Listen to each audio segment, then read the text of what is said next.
ఈరోజు రెసిపీ వచ్చేసి నెల్లూరు చేపల పులుసు ఎంత ఫేమస్సో అలానే నెల్లూరు మసాలా వడ పులుసు కూడా అంతే ఫేమస్ అనమాట.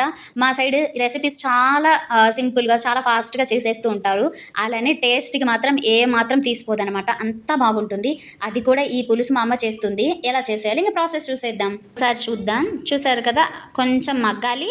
కట్ చేసుకున్న టమోటాలు అయితే వేసుకుందాం. ఇక వేసుకున్నాము.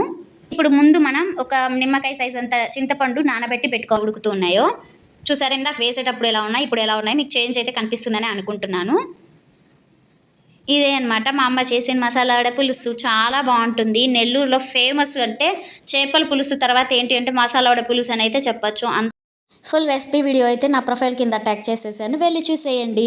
అలానే వీడియో నచ్చితే లైక్ చేయండి, కామెంట్లో చెప్పండి ఎలా అనిపించిందో. అలానే సబ్స్క్రైబ్ చేసుకొని సపోర్ట్ చేయండి. ఇంకా మంచి మంచి వీడియోస్ మా ఛానల్లో రాబోతున్నాయి. Thank you so much. Love you all. Bye bye.